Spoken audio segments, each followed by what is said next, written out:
¿Sabías que el Everest, con sus 8.848 metros, acaba de revelar fósiles marinos en su cima y más de 200 cuerpos congelados que emergen del hielo?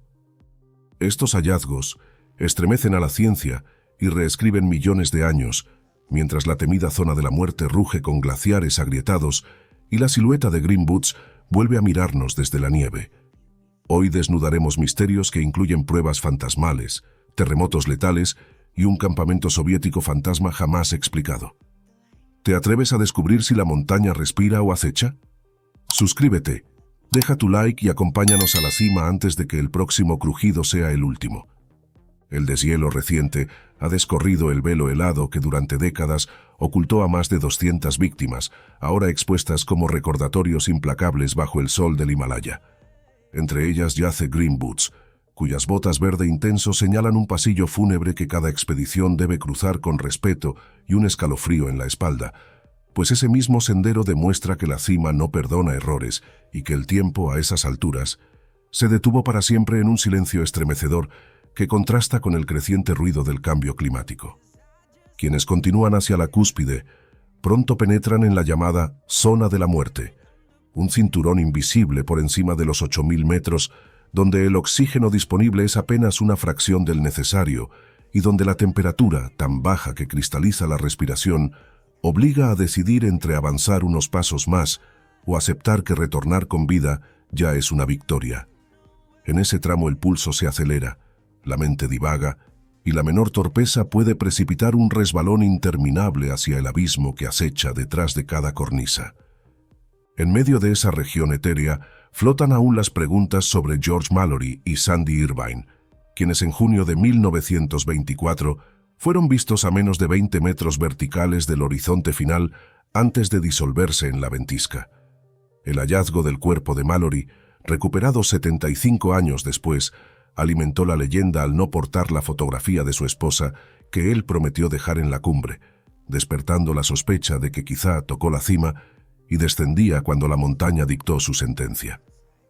Casi un siglo más tarde, el francés Marcos Siffredi, pionero del descenso en tabla, se lanzó desde el techo del mundo con la quijotesca ambición de surfear la cara occidental por la inexplorada Couloir Hornbein. Pese a las advertencias de los Sherpas sobre el clima inestable, se deslizó en silencio hacia la nada y jamás regresó, dejando tan solo una estela de su nombre tallada en la memoria de quienes todavía buscan sin éxito la tabla o los restos de aquel jinete de nieve que desafió el imposible. Siguiendo con los enigmas, la historia de la supuesta expedición soviética de 1952 emerge como un susurro de Guerra Fría. Se dice que pretendía coronar la cima y erigir bustos de Lenin y Stalin, pero ninguno de sus integrantes volvió a casa.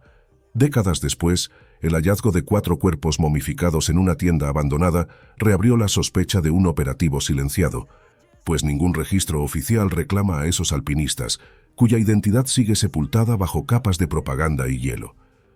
A la par, se recuerda la odisea espiritual de Maurice Wilson, excombatiente británico que, convencido de que el ayuno y la oración bastaban para doblegar a la montaña, partió en 1934 sin experiencia técnica.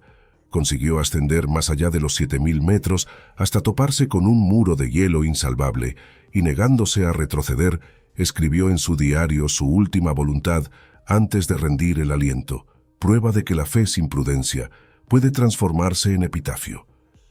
No menos inquietante fue la confirmación de fósiles marinos hallados por equipos geológicos y respaldados por la Agencia Espacial Estadounidense, prueba tangible de que la cima más alta del planeta fue, hace millones de años, el lecho de un océano primigenio.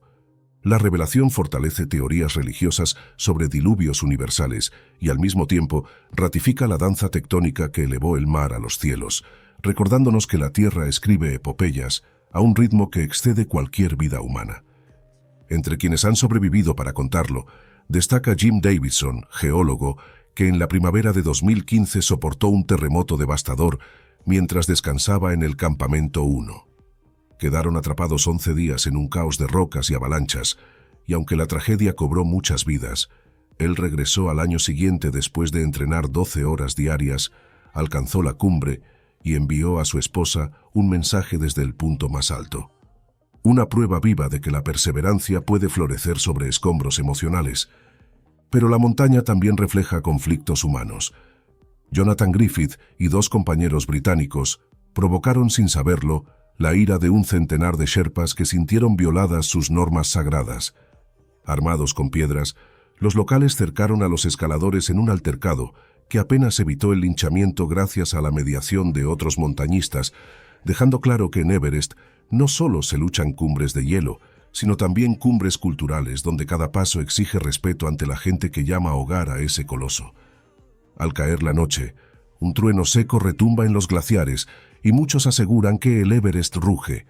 El guía Dave Hahn explicó que esos estrépitos son fisuras abruptas en el hielo que, al contraerse con la caída extrema de temperatura, estallan como tambores subterráneos, advirtiendo que el calentamiento global está debilitando el manto glaciar, lo cual multiplica la frecuencia de desprendimientos y pinta un escenario cada vez más incierto para quienes dependen de esa masa de agua congelada. En momentos de desesperación, varios alpinistas narran la sensación de un acompañante invisible que les sugiere rutas seguras o les infunde serenidad, fenómeno conocido como el tercer hombre. Doug Scott y Dougal Haston fueron salvados por esa presencia cuando pasaron una noche sin oxígeno sobre la arista sur en 1965-1975, experiencia que aún hoy ellos describen como una visita benévola, que quizá brota del propio cerebro, o quizá de algo que la ciencia no ha clasificado. El misterio también adopta forma de huellas enormes.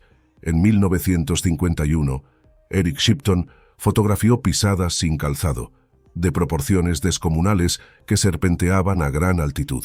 El material genético recogido en mechones cercanos no coincide con ninguna especie catalogada, reavivando la leyenda del Yeti, criatura que para los habitantes locales es tan real como el viento gélido, y que para los biólogos permanece en la frontera entre mito y criptozoología.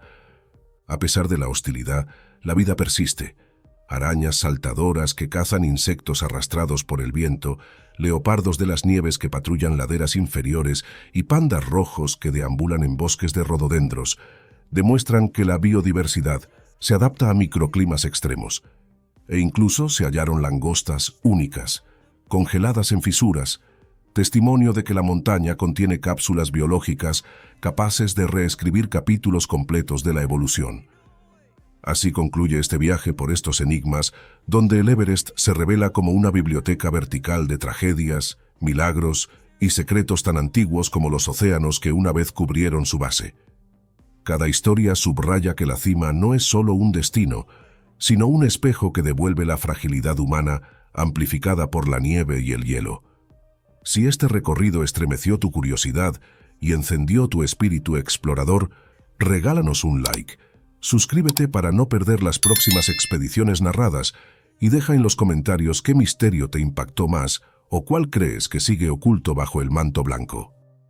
Tu voz es la cuerda que nos impulsa a seguir ascendiendo juntos hacia nuevas cumbres de conocimiento y asombro.